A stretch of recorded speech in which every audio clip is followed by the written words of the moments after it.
الحمد لله رب العالمين الرحمن الرحيم مالك يوم الدين إياك نعبد وإياك نستعين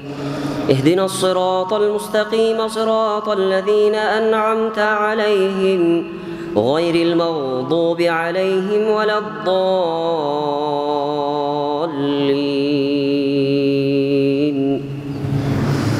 الحمد لله الذي خلق السماوات والأرض وجعل الظلمات والنور ثم الذين كفروا بربهم يعدلون. هو الذي خلقكم من طين ثم قضى أجلا وأجل مسمى عنده ثم أنتم تمترون.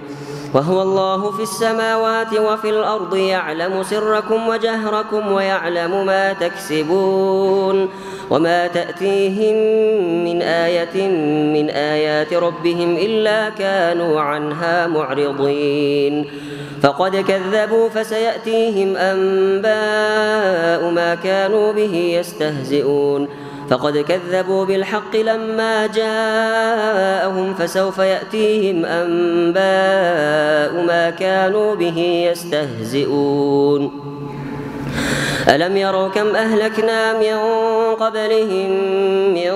قرن مكناهم في الأرض ما لم نمكن لكم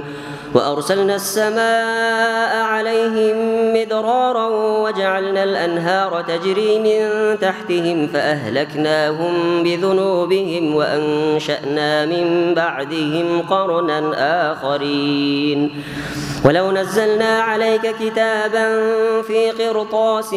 فلمسوه بأيديهم لقال الذين كفروا إن هذا إلا سحر مبين. وقالوا لولا أنزل عليه آية من ربه وقالوا لولا أنزل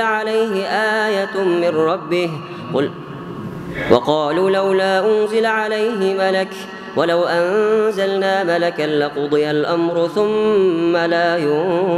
ينظرون. ولو جعلناه ملكا لجعلناه رجلا وللبسنا عليهم ما يلبسون. ولقد استهزئ برسل من قبلك فحاق بالذين سخروا منهم ما كانوا به يستهزئون. قل سيروا في الأرض ثم انظروا كيف كان عاقبة المكذبين. قل لمن ما في السماوات والأرض قل لله كتب على نفسه الرحمة ليجمعنكم إلى يوم القيامة لا ريب فيه الذين خسروا أنفسهم فهم لا يؤمنون. وله ما سكن في الليل والنهار وهو السميع العليم. قل أغير الله أتخذ وليا فاطر السماوات والأرض وهو يطعم ولا يطعم. قل إني أمرت أن أكون أول من أسلم ولا تكونن من المشركين. قل إني أخاف إن عصيت ربي عذاب يوم عظيم. من يصرف عنه يومئذ فقد رحمه وذلك الفوز المبين. وإن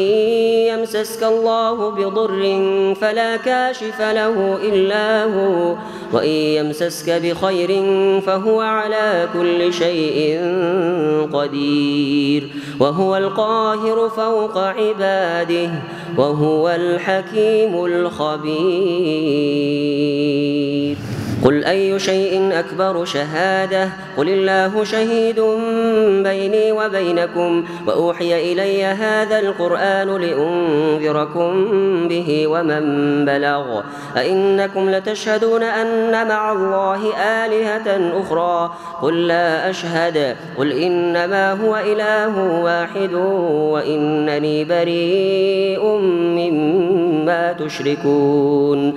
الذين آتيناهم الكتاب يعرفونه كما يعرفون أبناءهم الذين خسروا أنفسهم فهم لا يؤمنون. ومن أظلم ممن افترى على الله كذبا أو كذب بآياته إنه لا يفلح الظالمون. ويوم نحشرهم جميعا ثم نقول للذين أشركوا أين شركاؤكم الذين كنتم تزعمون ثم لم تكن فتنتهم إلا أن قالوا والله ربنا ما كنا مشركين انظر كيف كذبوا على أنفسهم وضل عنهم ما كانوا يفترون ومنهم من يستمع إليك وجعلنا على قلوبهم أكنة أن يفقهوه وفي آذانهم وقرا وإن يروا كل آية لا يؤمنوا بها حتى إذا جاءوك يجادلونك يقول الذين كفروا إن هذا إلا أساطير الأولين وهم ينهون عنه وينأون عنه وإن يهلكون إلا أنفسهم وما يشعرون ولو ترى إذ وقفوا على النار فقالوا يا ليتنا نرد ولا نكذب بآيات ربنا ونكون من المؤمنين بل بدا لهم ما كانوا يخفون من قبل ولو ردوا لعادوا لما نهوا عنه وإنهم لكاذبون وقالوا إن هي إلا حياتنا الدنيا وما نحن بمبعوثين ولو ترى إذ وقفوا على ربهم قال أليس هذا بالحق قالوا بلى وربنا قال فذوقوا العذاب بما كنتم تكفرون قد خسر الذين كذبوا بلقاء الله حتى إذا جاءتهم الساعة بغتة قالوا يا حسرتنا على ما فرطنا فيها وهم يحملون أوزارهم على ظهورهم ألا ساء ما يزرون وما الحياة الدنيا إلا لعب وللدار الآخرة خير للذين يتقون أفلا تعقلون قد نعلم إنه ليحزنك الذي يقولون فإنهم لا يكذبونك ولكن الظالمين بآيات الله يجحدون ولقد كذبت رسل من قبلك فصبروا على ما كذبوا وأوذوا حتى أتاهم نصرنا ولا مبدل لكلمات الله ولقد جاءك من نبأ المرسلين وإن كان كبر عليك إعراضهم فإن استطعت أن تبتغي نفقا في الأرض أو سلما في السماء فتأتيهم بآية ولو شاء الله لجمعهم على الهدى فلا تكونن من الجاهلين إنما يستجيب الذين يسمعون والموتى يبعثهم الله ثم إليه يرجعون وقالوا لولا أنزل عليه آية من ربه قل إن الله قادر على أن ينزل آية ولكن أكثرهم لا يعلمون وما من دابة في الأرض ولا طائر يطير بجناحيه إلا أمثالكم ما فرطنا في الكتاب من شيء ثم إلى ربهم يحشرون والذين كذبوا بآياتنا صم وبكم في الظلمات من يشاء الله يضلله ومن يشاء يجعله على صراط مستقيم قل أرأيتكم إن أتاكم عذاب الله أو أتتكم الساعة أغير الله تدعون إن كنتم صادقين بل إياه تدعون فيكشف ما تدعون إليه إن شاء وتنسون ما تشركون ولقد أرسلنا إلى أمم من قبلك فأخذناهم بالبأساء والضراء لعلهم يتضرعون فلولا إذ جاءهم بأسنا تضرعوا ولكن قست قلوبهم وزين لهم الشيطان ما كانوا يعملون فلما نسوا ما ذكروا به فتحنا عليهم أبواب كل شيء حتى إذا فرحوا بما أوتوا أخذناهم بغتة فإذا هم مبلسون فقطع دابر القوم الذين ظلموا والحمد لله رب العالمين قل أرأيتم إن أخذ الله سمعكم وأبصاركم وختم على قلوبكم من إله غير الله يأتيكم به انظر كيف نصرف الآيات ثم هم يصدفون قل أرأيتكم إن أتاكم عذاب الله بغتة أو جهرة هل يهلك إلا القوم الظالمون وما نرسل المرسلين إلا مبشرين ومنذرين فمن آمن وأصلح فلا خوف عليهم ولا هم يحزنون والذين كذبوا بآياتنا يمسهم العذاب بما كانوا يفسقون قل لا أقول لكم عندي خزائن الله ولا أعلم الغيب ولا أقول لكم إني ملك إن أتبع إلا ما يوحى إلي قل هل يستوي الأعمى والبصير أفلا تتفكرون وأنذر به الذين يخافون أن يحشروا إلى ربهم ليس لهم من دونه من ولي ولا شفيع لعلهم يتقون ولا تطرد الذين يدعون ربهم بالغداة والعشي يريدون وجهه ما عليك من حسابهم من شيء وما من حسابك عليهم من شيء فتطردهم فتكون من الظالمين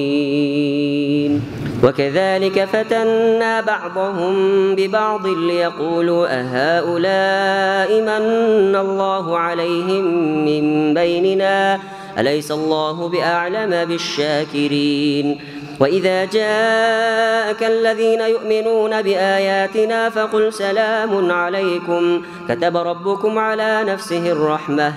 أنه من عمل منكم سوءا بجهالة ثم تابوا من بعد ذلك وأصلحوا فأنه غفور رحيم وكذلك نفصل الآيات ولتستبين سبيل المجرمين قل إني نهيت أن أعبد الذين تدعون من دون الله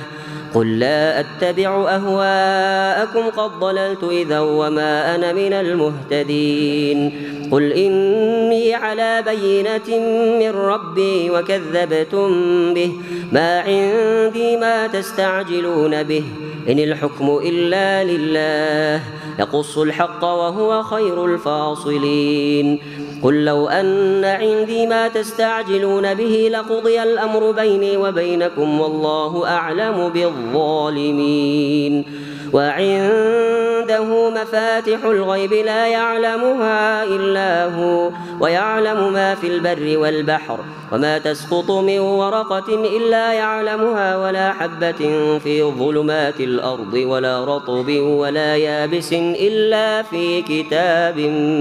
مبين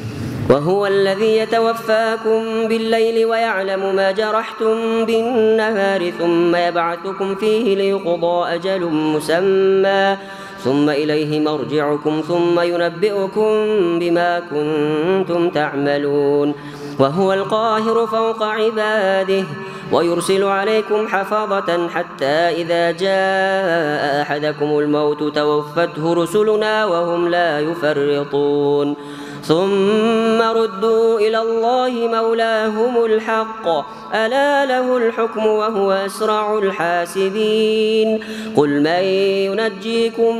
من ظلمات البر والبحر تدعونه تضرعا وخفية لئن أنجانا من هذه لنكونن من الشاكرين قل الله ينجيكم منها ومن كل كرب ثم أنتم تشركون قل هو القادر على أن يبعث عليكم عذابا من فوقكم أو من تحت أرجلكم أو يلبسكم شيعا ويذيق بعضكم بأس بعض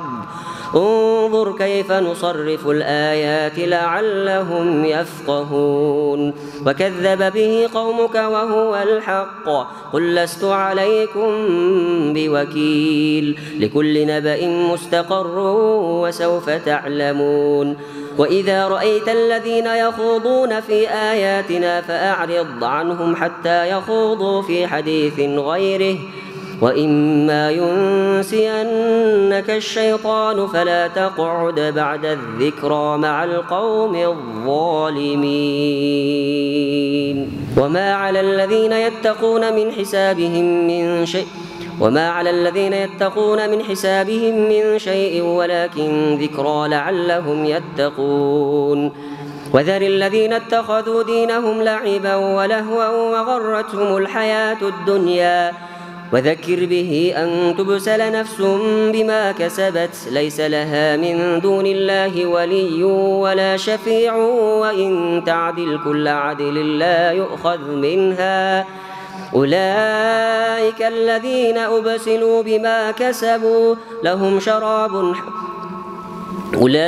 الذين أبسلوا بما كسبوا لهم شراب من حميم وعذاب أليم بما كانوا يكفرون قل أندعو من دون الله ما لا ينفعنا ولا يضرنا ونرد على أعقابنا بعد إذ هدانا الله كالذي استهوته الشياطين في الأرض حيران له أصحاب يدعونه إلى الهدى ائتنا قل إن هدى الله هو الهدى وأمرنا لنسلم لرب العالمين وأن أقيموا الصلاة واتقوه وهو الذي إليه تحشرون وهو الذي خلق السماوات والأرض بالحق ويوم يقول كن فيكون قوله الحق وله الملك يوم ينفخ في الصور عالم الغيب والشهادة وهو الحكيم الخبير وإذ قال إبراهيم لأبيه آزر أتتخذ أصناما آلهة إني أراك وقومك في ضلال مبين وكذلك نري إبراهيم ملكوت السماوات والأرض وليكون من الموقنين فلما جن عليه الليل رأى كوكبا قال هذا ربي فلما أفل قال لا أحب الآفلين فلما رأى القمر بازغا قال هذا ربي فلما أفل قال لئن لم يهدني ربي لأكونن من القوم الضالين فلما رأى الشمس بازغة قال هذا ربي هذا أكبر فلما أفلت قال يا قوم إني بريء مما تشركون إني وجهت وجهي للذي فطر السماوات والأرض حنيفا وما أنا من المشركين وحاجه قومه قال أتحاجوني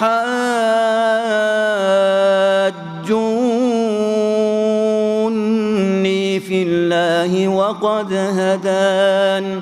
ولا أخاف ما تشركون به إلا أن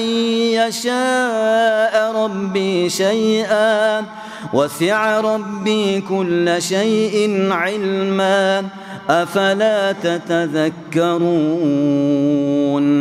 وكيف أخاف ما أشركتم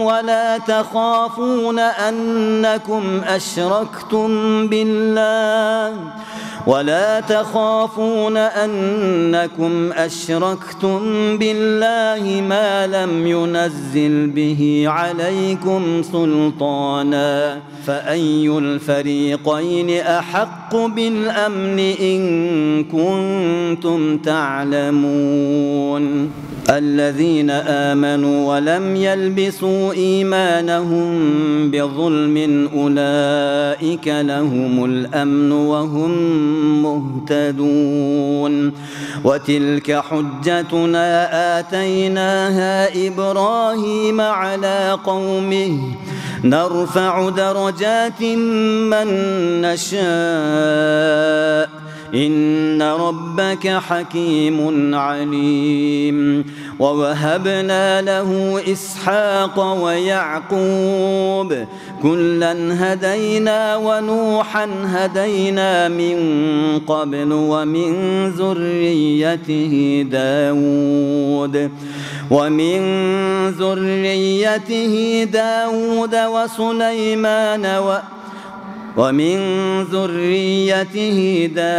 وسليمان وأيوب ويوسف وموسى وهارون ومن ذريته داود وسليمان وأيوب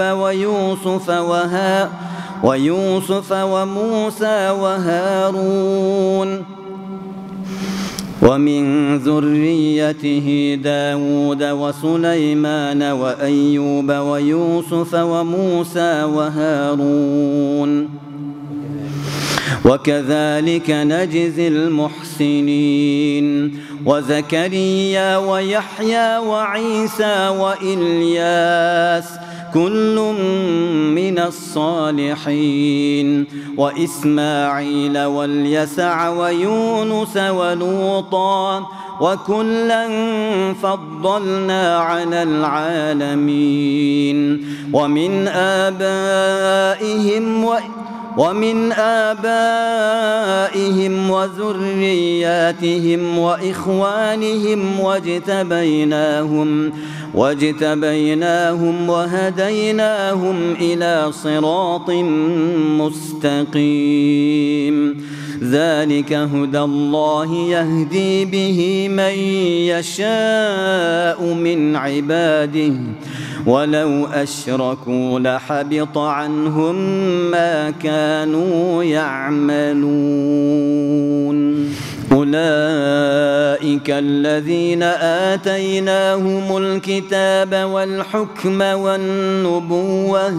فإن يكفر بها هؤلاء قوما ليسوا بها بكافرين أولئك الذين آتيناهم الكتاب والحكم والنبوة فإن يكفر بها هؤلاء فقد وكلنا بها قوما ليسوا بها بكافرين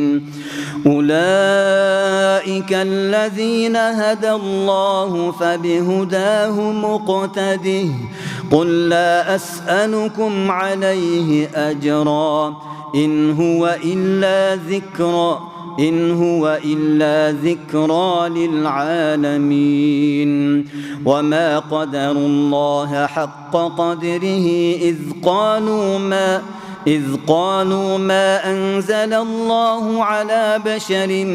من شيء قل من أنزل الكتاب الذي جاء به موسى نورا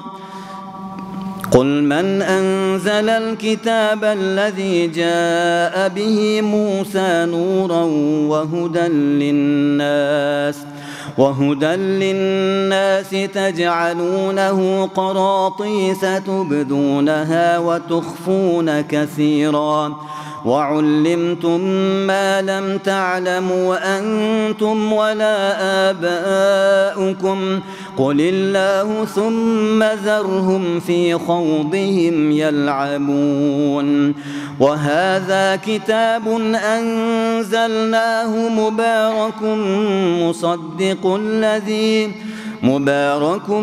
مصدق الذي بين يديه ولتنذر أم القرى ومن حولها والذين يؤمنون بالآخرة يؤمنون به وهم على صلاتهم يحافظون ومن أظلم ممن افترى على الله كذبا أو قال أوحي إلي ولم يوح إليه شيء ومن قال سأنزل مثل ما أنزل الله ولو ترى إذ الظالمون في غمرات الموت والملائكة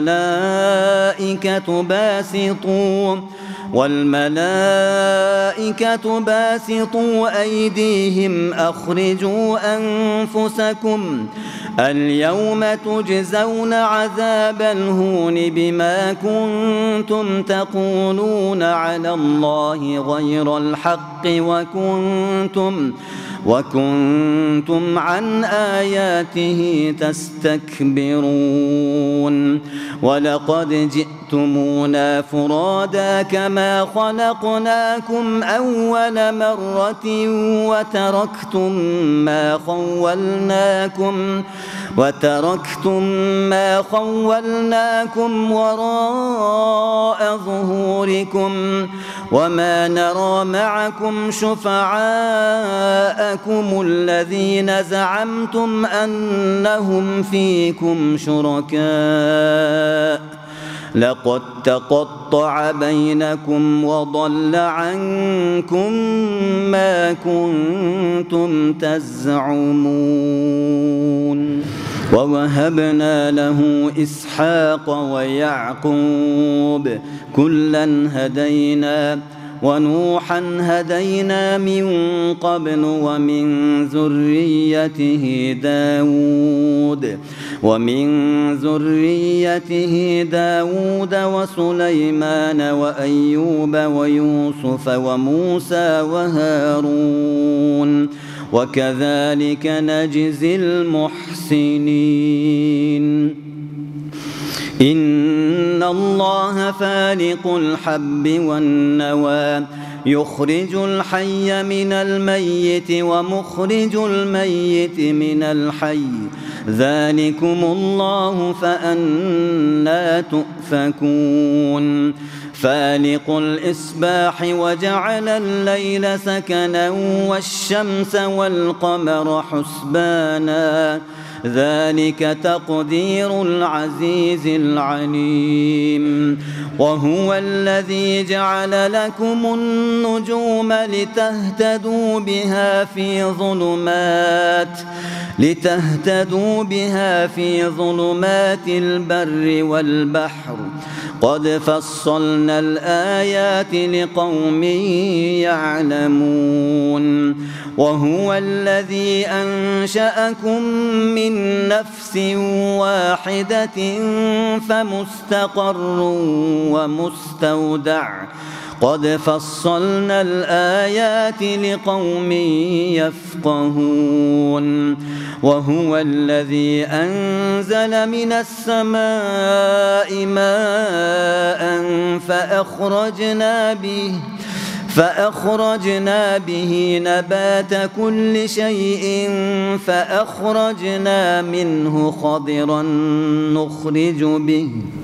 فأخرجنا منه نخرج منه حبا متراكبا ومن النخل من طلعها قنوان دانية وجنات من أعناب والزيتون والرمان مشتبها وغير متشابه انظروا إلى ثمره إذا أثمر وينعه إن في ذلكم لآيات لقوم يؤمنون وجعلوا لله شركاء الجن وخلقهم وخرقوا له بنين وبنات بغير علم سبحانه وتعالى عما يصفون بديع السماوات والأرض أنى يكون له ولد ولم تكن له صاحبة وخلق كل شيء وهو بكل شيء عليم ذلكم الله ربكم لا إله إلا هو خالق كل شيء فاعبدوه وهو على كل شيء وكيل لا تدركه الأبصار وهو يدرك الأبصار وهو اللطيف الخبير قد جاءكم بصائر من ربكم فمن أبصر فلنفسه ومن عمي فعليها وما أنا عليكم بحفيظ وكذلك نصرف الآيات وليقولوا درست ولنبينه لقوم يعلمون اتبع ما أوحي إليك من ربك لا إله إلا هو وأعرض عن المشركين ولو شاء الله ما أشركوا وما جعلناك عليهم حفيظا وما أنت عليهم بوكيل ولا تسبوا الذين يدعون من دون الله فيسبوا الله عدوا بغير علم كذلك زينا لكل أمة عملهم ثم إلى ربهم مرجعهم فينبئهم بما كانوا يعملون وأقسموا بالله جهد أيمانهم لئن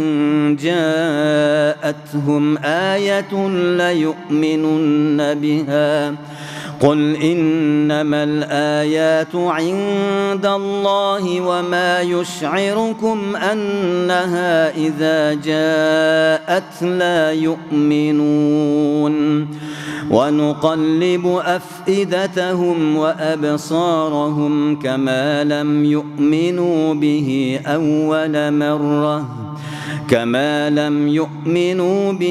أول مرة ونذرهم في طغيانهم يعمهون ولو أننا نزلنا إليهم الملائكة وكلمهم الموتى وحشرنا عليهم كل شيء قبلا ما كانوا ليؤمنوا إلا أن يشاء الله ولكن أكثرهم يجهلون وكذلك جعلنا لكل نبي عدوا شياطين الإنس والجن يوحي بعضهم إلى بعض زخرف القول غرورا ولو شاء ربك ما فعلوه فذرهم وما يفترون ولتصغى إليه أفئدة الذين لا يؤمنون بالآخرة وليرضوه وليقترفوا ما هم مقترفون أفغير الله أبتغي حكما وهو الذي أنزل إليكم الكتاب مفصلا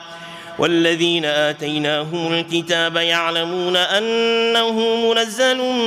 من ربك بالحق فلا تكونن من الممترين وتمت كلمة ربك صدقا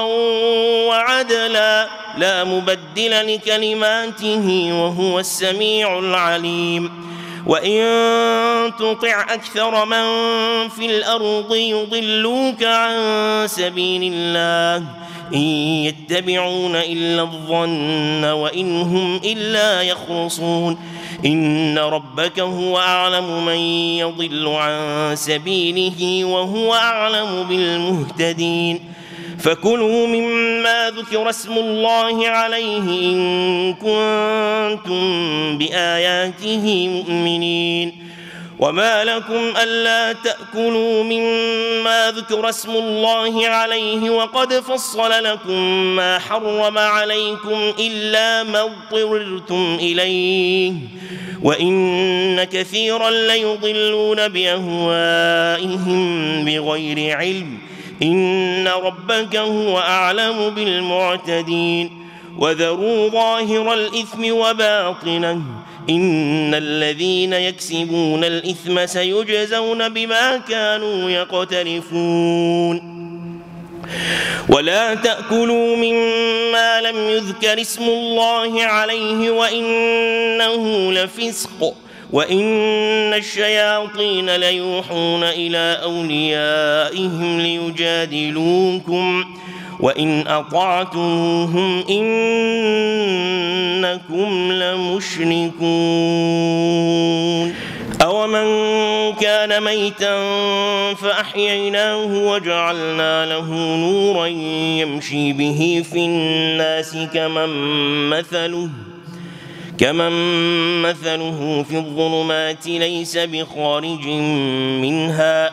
كذلك زين للكافرين ما كانوا يعملون وكذلك جعلنا في كل قرية أكابر مجرميها ليمكروا فيها وما يمكرون إلا بأنفسهم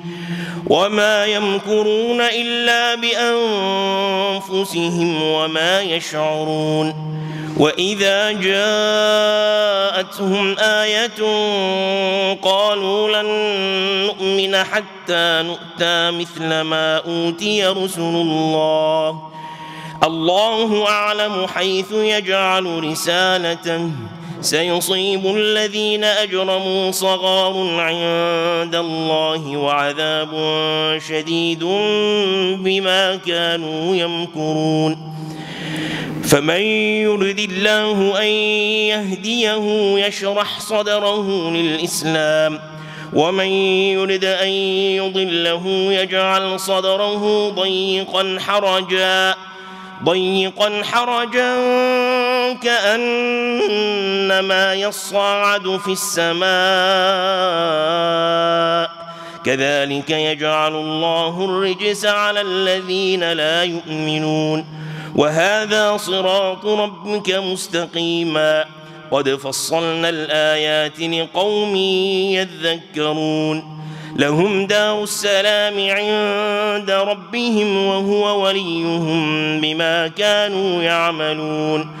ويوم يحشرهم جميعا يا معشر الجن قد استكثرتم من الإنس وقال أولياؤهم من الإنس ربنا استمتع بعضنا ببعض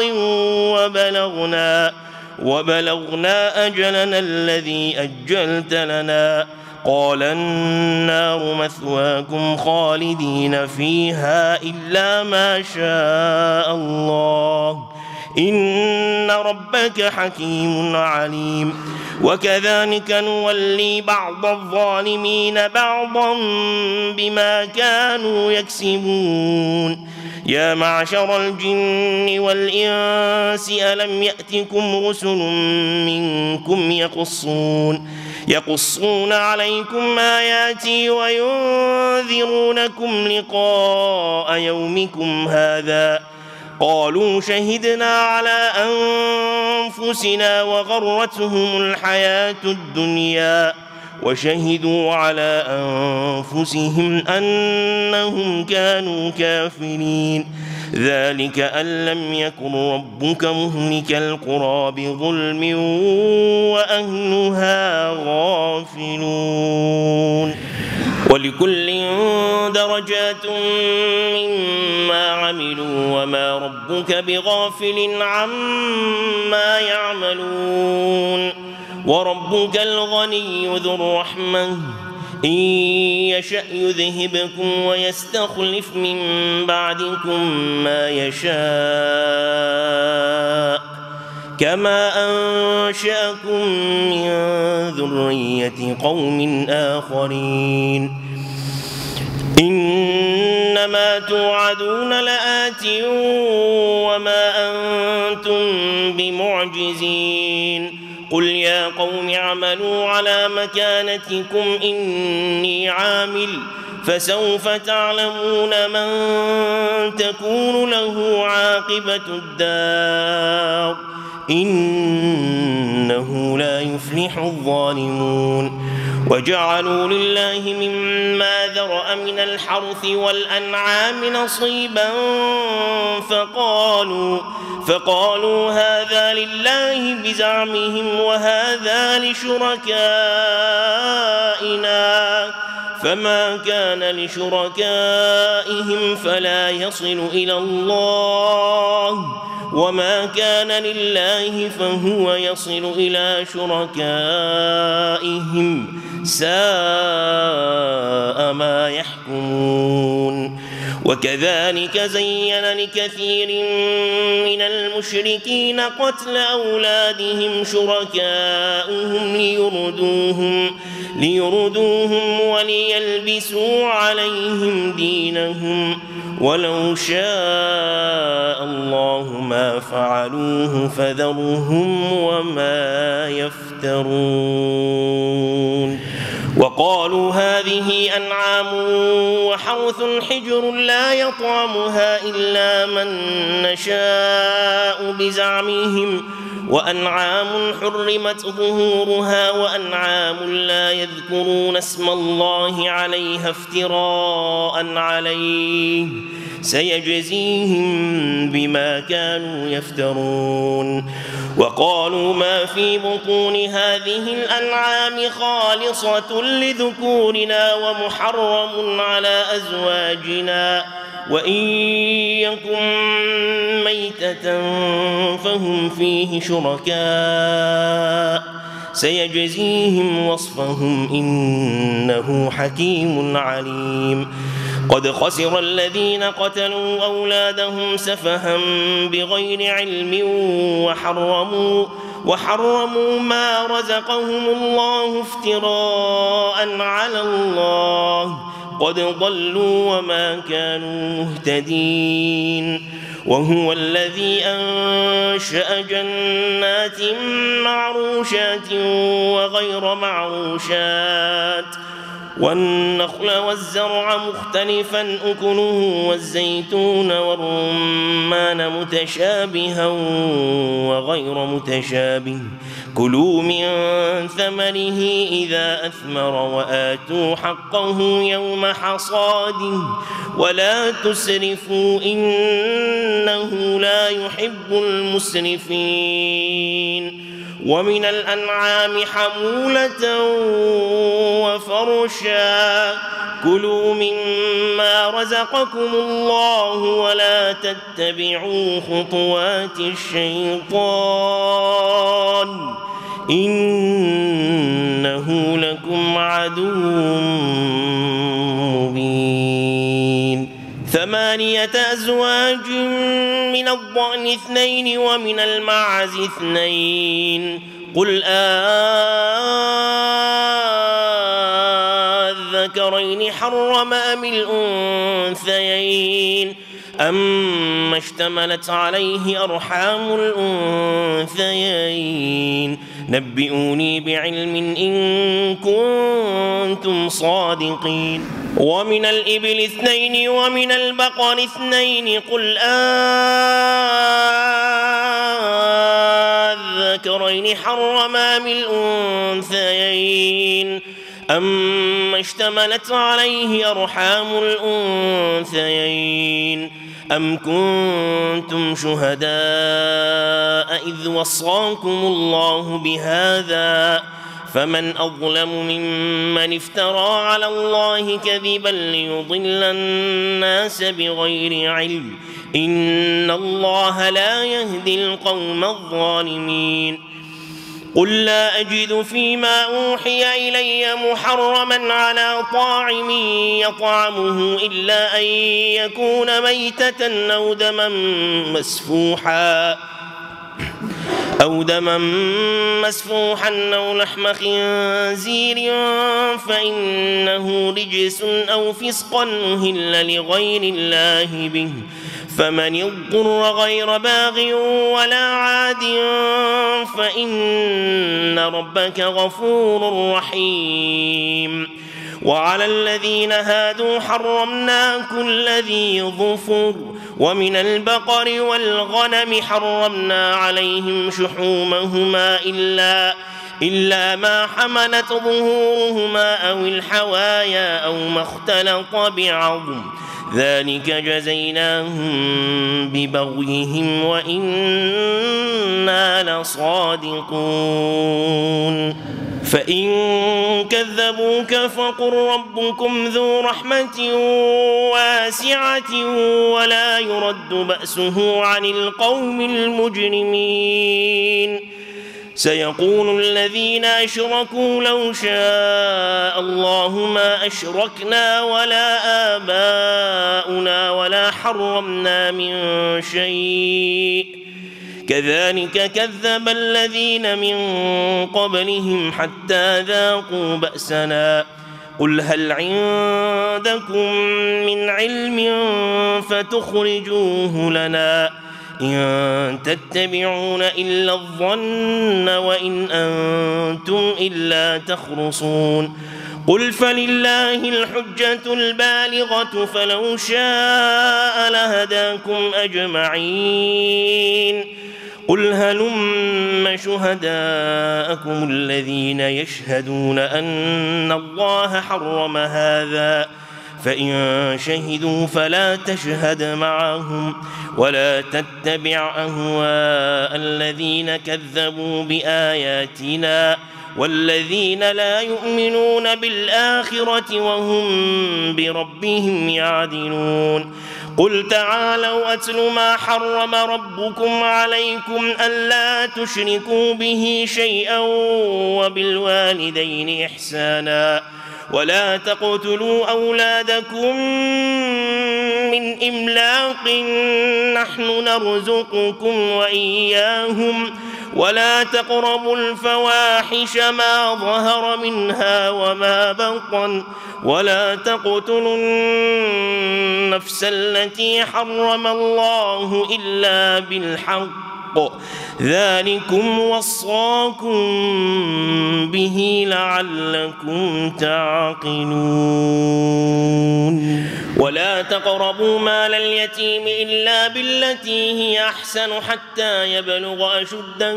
وأوفوا الكيل والميزان بالقسط لا نكلف نفسا إلا وسعها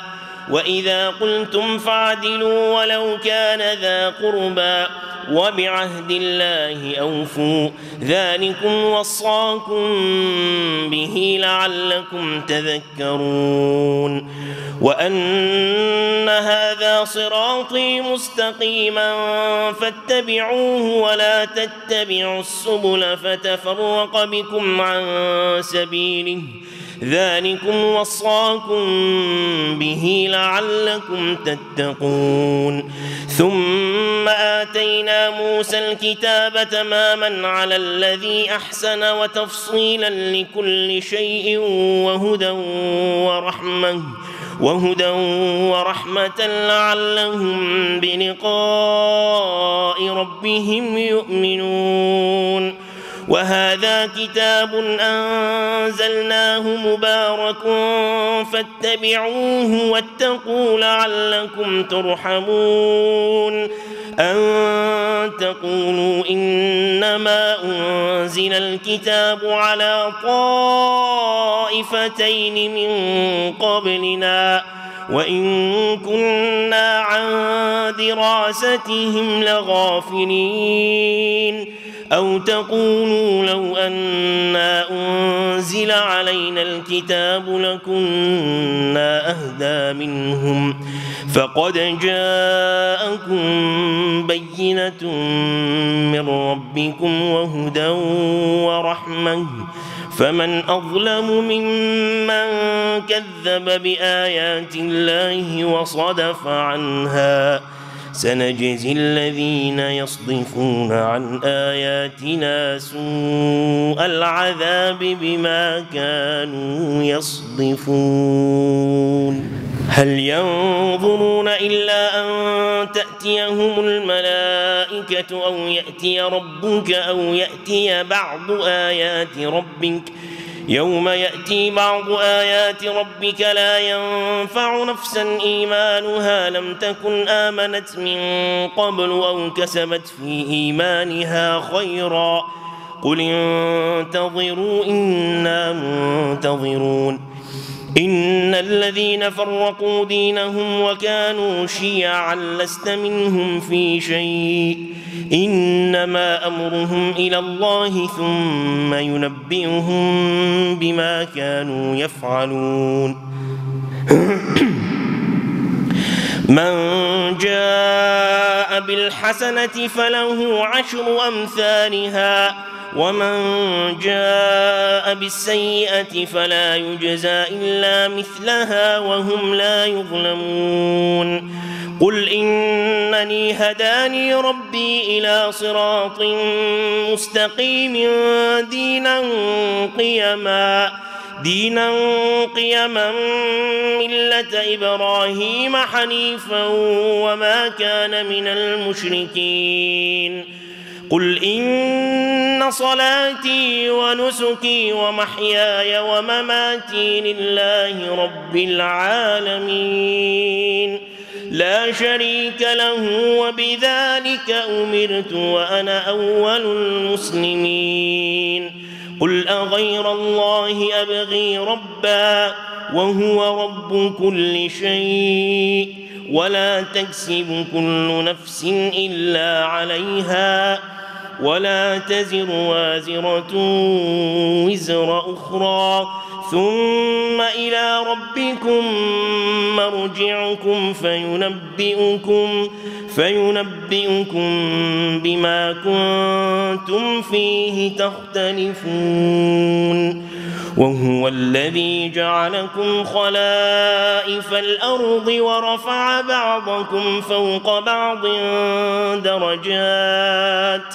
ورفع بعضكم فوق بعض درجات ليبلوكم فيما آتاكم إن ربك سريع العقاب وإنه لغفور رحيم